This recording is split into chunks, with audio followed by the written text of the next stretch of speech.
One of the consequences of the fans' behaviour in the wake of Jodie Whittaker was Peter Davison leaving Twitter. At a panel at an event shortly after the announcement where various persons from Who's history were present, Davison, who played the Fifth Doctor, said that if he had any concerns about a female Doctor, it would be the loss of a male role model. He didn't say that Whittaker was the worst thing to happen to the show. In fact, he praised her.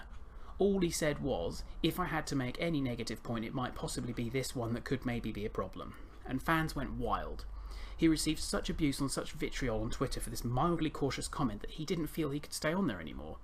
This is Peter Davison, a man who was Doctor Who as a young actor had to step into the enormous shoes left by Tom Baker, work his way into the fans' hearts as number 5 with a completely different character to that of his predecessor, and in the 30 plus years since his time on the show has been a constant presence at conventions, events, and a regular performer in the Doctor Who audio plays.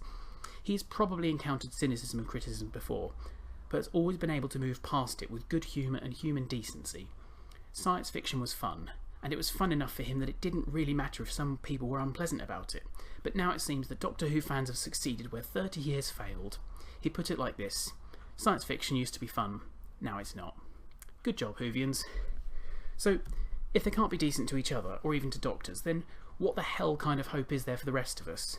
How can we expect Doctor Who fans to treat those outside the fandom with any decency if they can't do it to each other? And how can we continue to respect the show if its fans are so awful? This whole controversy has, for me, overshadowed practically all of my thoughts and feelings around this show that I really used to love. It's been a Christmas tradition for me to sit down and watch the Doctor Who special, and some Christmases that's been the thing I look forward to all day, but last Christmas, though I gave you my heart, the whole episode and build-up was, for me at least, marred by the Whittaker controversy and a nagging unease at how unpleasant the fans were being. I don't think the most recent Christmas episode, Capaldi's Last, was a bad episode, nor was it incredible. It did feel a bit like a damp squib to end 12's run, but it did feel like it was overshadowed by it all, and the knowledge of the whole thing left an unpleasant taste in my mouth, and I feel that that's the future of the show, at least for me. Whatever the arguments for and against Whittaker as the Doctor, there is no excuse for the way fans have behaved. People like me, who have watched the show for many years, and people who have followed it for far longer than I have been made to feel like strangers in our own fandom, and there is yet another digression I could do about fandoms in general, but alas, time is limited. And altogether, we've been given an unpleasant time.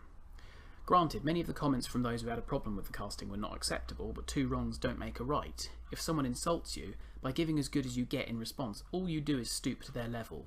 That's fine if you want to win a petty insult match, but if you want to be the better person, then you should really find a better way of dealing with them. Whichever side of the fence you're on, if you spend your time just insulting people, your behaviour is not acceptable. No one, regardless of which side they're on, should have to feel attacked about a show they enjoy, particularly if that show is one that embraces difference and outsiders, but Whovians have shown themselves to be an unpleasant bunch. Maybe I'm wrong, and maybe there are some good eggs out there, but all I seem to have seen are the unpleasant ones who refuse to appreciate Doctor Who's core message of kindness and decency. So I'm done. I can't be bothered to make excuses anymore, to allow myself to be included with people who are willing to treat their fellow fans with such contempt.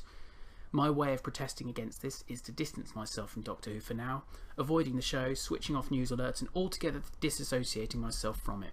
It's stopped being fun. But if I were to draw any positive from this, from deciding that I no longer want to watch a show I used to love, it would be that I've been able to appreciate what good fandoms can be, basically by noticing what Whovians aren't. For some years now, 6 this summer, I have been a brony. I'm not here to talk about the quality of the show, because while that's notable, it's not the primary reason I continue to watch, it's the quality of the fans. Ever since I first engaged with the My Little Pony fandom and joined a site to celebrate it, I have found nothing but decency, respect and kindness. When I introduced myself to some Whovians once, I got a blank look. When I introduced myself to some bronies, I got a warm handshake. For me, that typifies the difference between the two fandoms. I know many people on the internet have very strong views on bronies, that we're the worst people ever and much more creative and less family appropriate versions of that phrase, but honestly I've not seen that, or at least no more than would be present in any other fandom. I've only ever seen good people, members of a pleasant community, and that community is one that I'm proud to be part of. So, going back a bit and summarising this slightly ranty piece, I think there are 3 main points to make about the Jodie Whittaker controversy. 1, there is no reason why she can't be Doctor Who. 2, it is however a major change and that should be acknowledged. And 3, whatever the arguments, the way Whovians have behaved is unacceptable. If you've made it to the end, thank you for listening, and I hope this has been an interesting video for you. I'd love to hear any thoughts you have, whether you agree with me or think I'm totally wrong, because of course I can be. Thanks again, ladies and gents. Until next time.